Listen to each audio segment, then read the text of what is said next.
这是火箭最累的一个赛季，摆球的功夫都能做个美梦，但是遭遇裁判强行开机的他，上手就是直接爆开球堆。起床气是真的大，同时运气也是出奇的差。满桌的红球，除了右侧这颗超大反角，竟然没有一颗可以单下。但是急于回家补觉的火箭，更是不会放过一丝进攻的机会。有请睡梦罗汉灵魂附体。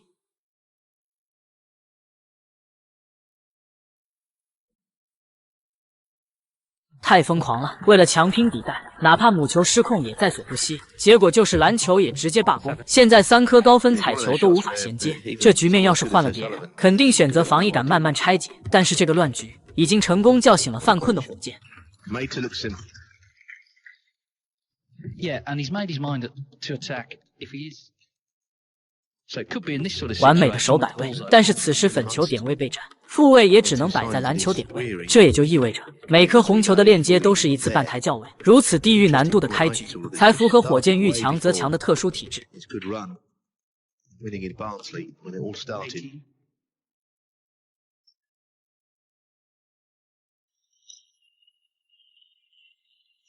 之所以说这是火箭最累的一年，那是因为这个赛季他堪称劳模，几乎打满了所有赛事。更夸张的是，偶尔几天还有2场比赛，单赛季豪夺5冠，一年狂赚千万的拼命之举，才有了火箭特别缺钱的名场面。所以比赛场上犯困，球迷都表示非常理解。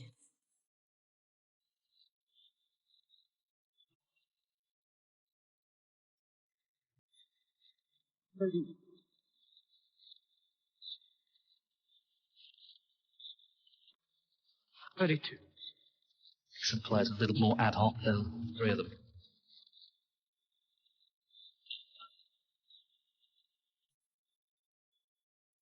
看火箭打球真的非常神奇，看似每一杆都平平无奇，但是母球每次都落在最舒服的位置，能让看球的人觉得简单，这就是火箭最不简单的地方。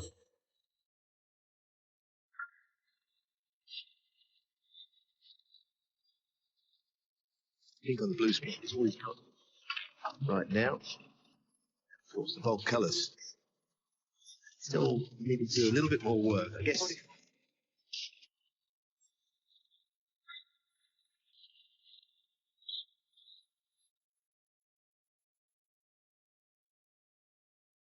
$47.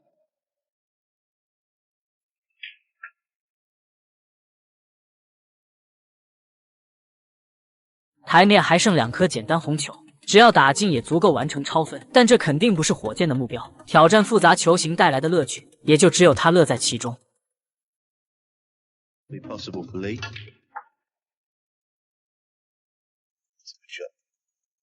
Potted it and finished just top side. Again, Pink will go back on the blue spot. The red still occupying the spot.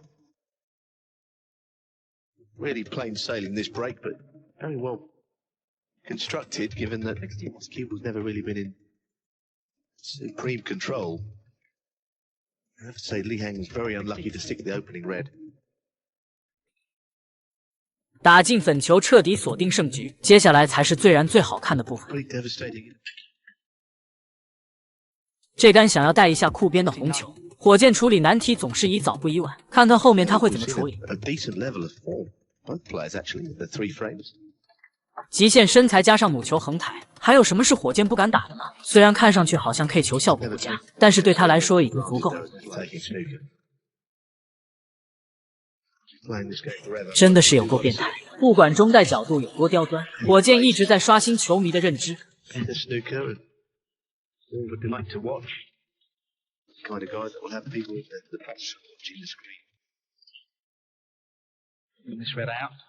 满分的 K 球体验，虽说火箭是毫无疑问的6边形战士，但是这完美的 K 球绝技，目前还真的没有人可以看到车尾灯。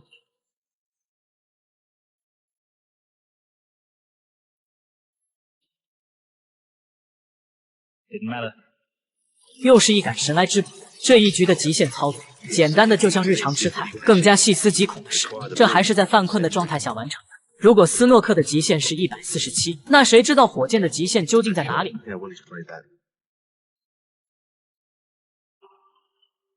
I have to say, as centuries go, this is as good as any. Not taken the black once in this break.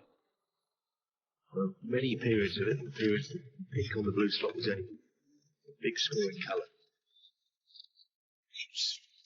Not very long ago, celebrated 900. Say, number 20. All comes very quickly, isn't it? Well, he looked half asleep between frames, but he's joined the Wide Awake Club to make a dashing century. Break ends at 103, just over 8 minutes. 你还记得这最绅士的颤抖吗？就连摄像机都没有发现的情况下，老马主动要求裁判给他罚分。要知道，这可是火箭的赛点局。 就因为球杆和母球的细微触碰，马叔很可能会被火箭绝杀。其实只要他不主动承认，根本就不会有人知道。不过刻在骨子里的素养，绝不允许他有任何偷奸耍滑。但是让人万万没想到的是，赛后所有人却觉得火箭更加绅士。这两个老宝贝真的给斯诺克做了最好的榜样。哇，这母球还差点摔了。老马这杆加了很强的旋转，但倒霉的是母球直接吃了带脚。 再看红球的落点，大概率是要一个惊天大漏。这样的球形交给火箭，马叔已经算准了自己被淘汰的命运，满眼不舍地望着台面。作为缠斗了一辈子的战友，生涯51次奥巴马大战，仅赢下了可怜的13次，谁都不会知道他有多渴望拿下火箭。而且这还是最高规格的世锦赛。现在台面最后的难点就是这唯一的贴库绿球。但是火箭接下来的操作再一次验证为什么他是历史第一人。 反超，哎，这是什么线路啊？是 K 球啊，直接 K 球了。这是科学吗？就没想明白啊，没想明白。不是很科学，但是霍老师做的很多事儿不需要科学来解释。宁愿放弃连续进攻的机会，也要先优先处理库边的难题，为的就是和老马来一场痛快的肉搏大战。只要谁能在防守大战中优先拿到机会，谁都有一杆清台的可能。上难度，从抢13局到抢1局，再到现在的抢一颗黄球，看看老马还有没有绝世妙招。 完蛋了，没能碰到黄球薄边，那这个力度很有可能直接被罚自由球。哎，还好啊，还好啊，这应该没有自由球。出于天生的球感，火箭立刻发现这是自由球。老杨也一如既往的严谨，立刻拿出红球来辅助判断。老马也俯身仔细观察，但是当局面对火箭越来越有利的时候，他的表情却怎么都开心不起来，因为自由球是自己主动提出来的。 而开局时候的老马又那么绅士的主动承认犯规，如果因为这个判罚拿下最后的胜利，那他可能一辈子也不会心安。但是现在裁判已经给了判罚，言语上说再多也都无济于事，所以火箭只能凭他过硬的技术，强行制造一场抢黑大战。男人间的胜负必须光明磊落啊！那这个结果对于威廉姆斯来说，这真的就没有办法了，是没有办法。 火箭第一次看向计分器，此时只要打到篮球就可以超分的他，其实完全没有必要算分，因为这样的局面留给他，根本没有任何失误的空间。唯一的解释就是他在计算如何才能延分，需要在哪一颗球失误，弥补一下刚才自己脱口而出的不仗义。而且这黑球对于奥沙利文来说是没有用的，根本就不用打到那儿。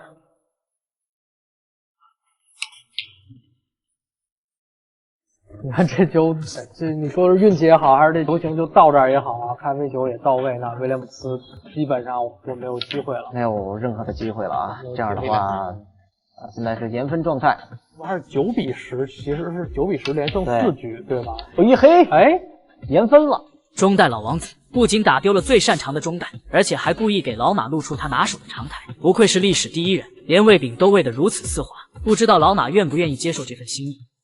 这中带真是没什么好说的啊，其实已经完全在奥沙利文的射程范围之内了。马库雷姆斯再次有上手的机会，打完就完了，努力。硬邦邦的准度，老马不仅是世上最准的男人，而且一准就是一辈子。其实这颗粉球难度也不小，但对于马叔来说，一切都在火力范围之内。看火箭这悠闲到水的神情，抢黑大战已经板上钉钉。他对马叔准度的自信，甚至都超过了老马本人。有准度啊！好的，哎呀，这杆球没问题，没问题，这个到这个位置就已经没问题了。没有问题，顺利延分。看看火箭阴谋得逞的满意，7-5-3节互相较劲了一辈子，更是互相尊重了一辈子。如果没有这么好的对手，火箭也不会有这么高的成就。威廉姆斯是干过那种真黑直接就是上手就直接踹进去事儿的，对。这个局面下应该不敢这么冒险吧？没错，就是真爷们儿啊！这其实就是在往里打的。这就是老马的初心。既然你敬我一尺，那我必须还你一丈。既然要来真男人的较量，那就直接装上刺刀，干就完了。奥沙利文啊，奥沙利文也有机会去往下打，来看一下下球点。刺激我们一下好不好？放手了。这盘上下分其实还有一点点难度，这球要对这就这问题，这只能分一边啊。没有问题，翻带防一定是宁高勿后，这一杆火箭肯定没法强拼，看看究竟是谁会先露出机会。非常理性啊，奥沙利，接着防，非常理性，对。赛点之下，两个球打得很稳。哎，没看明白是勾还是薄啊？这就彻底完蛋了，简直就是一个白送。可以提前恭喜火箭晋级。对于这两个老宝贝的绅士行为，你更喜欢谁呢？奥沙利文绝杀的机会。比赛结束，这样的话，奥沙利文顺利的晋级，在下半区对手选择是马塞尔比。他叫火箭一脸杀气，抢四的比赛已经连输2局，绝境之下他却脑洞大开，一杆带脚斯诺克惊艳全场。这充满攻击性的防守，也就只有火箭想得到。非常凑巧的是，2球落点和当年的世纪扎根位置相同，不知道能否唤起二哥炫技的冲动。很可惜没能如愿，不是扎杆风险大，而是一库解球更有性价比。虽然成功解到篮球，但是篮球直接一个大漏。不过母球基本贴库，想要叫位粉球也没有那么容易。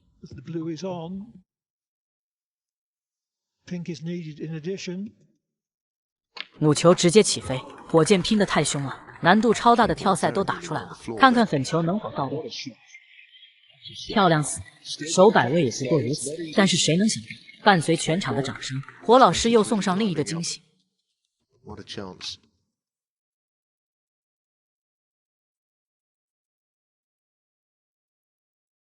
制胜的粉球晃带而出，火箭直勾勾地盯着粉球。你是上天派来玩我的吧？这要再输1局，玩笑就开得太大了。就是这么神奇，歪打正着形成一杆斯诺克，比赛越来越有意思了。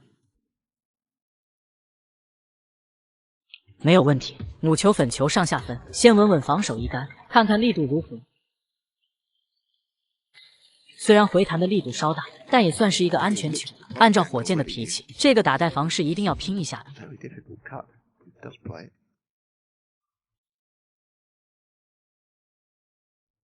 很可惜，粉球就差了一点。好在火箭有意控制了力度，二哥并没有直接进攻的机会。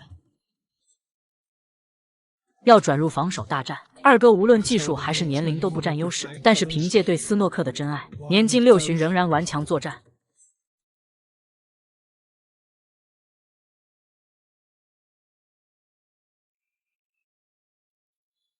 好球，防的可谓是滴水不漏，但是从火箭的表情来看，他要准备搞事情了。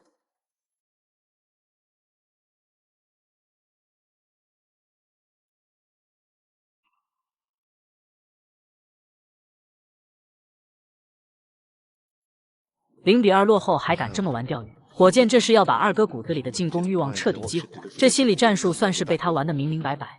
怀特看着粉球直咽口水，瞌睡碰到枕头的诱惑，沈可忍，输绝对不能忍。太刺激了，虽然粉球没能拼进，但是幸亏老天的眷顾，2球的落点也形成了反作。虽然解球难度不大，但却意外收获防守主动权。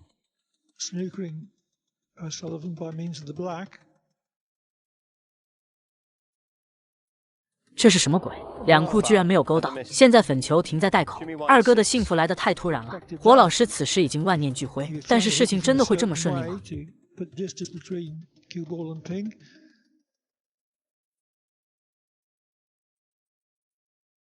老怀特这一杆有点难，收下粉球居然让母球跑回上半区，这是对自己的准度不自信，害怕打不进而丢球吗？比赛也从争1局变成了争最后1球，紧张刺激的刺刀拼杀，看看最后鹿死谁手。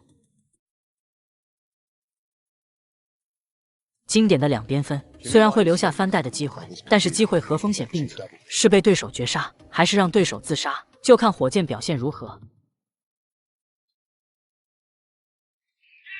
太疯狂了！这场比赛看来注定要载入史册，一个接一个的名场面，看得太过瘾了。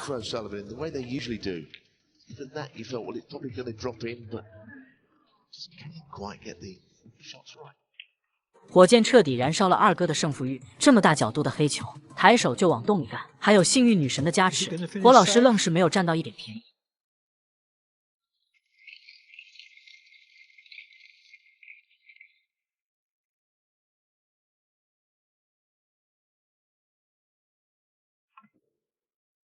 彻底上头了，明知打不进黑球会留在袋口，但是进攻的气势不能输。现在牛奶已经送到家门口，二哥也没有拒绝的道理。